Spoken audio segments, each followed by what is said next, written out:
You've seen my preview, you've possibly seen the unboxing as well. Now let's review the collection. Flower Nose, Midsummer Fairytales, let's go. Disclaimers, I bought everything with my own money. This is all my own honest opinion. I am a Flower Nose affiliate. You are not obliged to use my code, but if you do want to save some money, make sure you use my code. This is such a weird collection when it comes to Flower Nose because the packaging had such backlash, but by the time I held these in my hands, they are absolutely stunning. Literally, I cannot tell you how beautiful they are. Since I'm holding the blushes, let's just start off with them. The blush that I'm using today is the shade 03. This shade is internationally available. It's a beautiful light pink. My skin tone, by the way, is pale olive, so NC15 or lighter. This is definitely going to show up on your skin tone. I do not think this will show up prominently on medium to darker skin tones. It's also worth noting that these blushes are slightly fragranced, not overpowering, but they do have a faint floral scent. I've had this blush on my cheeks for about 8 hours now. It hasn't gone anywhere, it hasn't moved. It does last quite well. It is a matte powder blush, and I'm just going to add a little bit more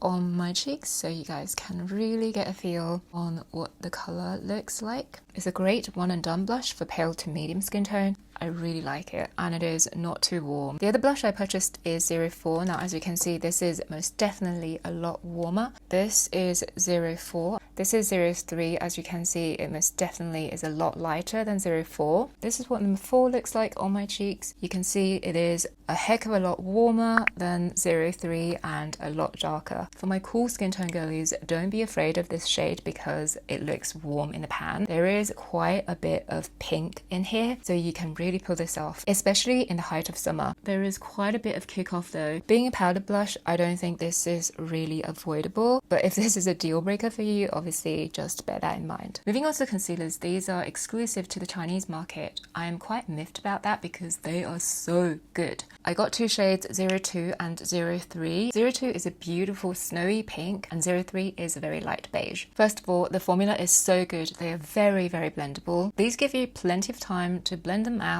and have it looking as flawless as possible. Once it's set, it doesn't go anywhere. I used 03 to even out my skin tone, and then I highlighted with 02. Then I finished my base with a powder foundation. Literally flawless. This makeup, like I said, has been on for 8 hours. It doesn't sink into anything. It doesn't make your skin look funny. Literally, guys, if you can get your hands on these concealers via any kind of reselling system or even just via Taobao's international shipping, make sure you get some, probably my favorite item from the collection. I also got a brow powder. This is the shade 03. I actually forgot to put this through my brows today, but I did use a mixture of the second and the third shade for my egg cell, and I really like the result. What's on my egg cell right now though is something else. I'll tell you guys in another video, but as you can see in the b-roll, it looks pretty nice for egg cell and tight lining your lower lash line. These powders are also pretty long lasting as well, so great for brows, and again has a little faint scent, but most of all I just love the packaging. Next up, the Midsummer Fairytales lip glosses. I've been so excited about this formula. It's transfer resistant and extra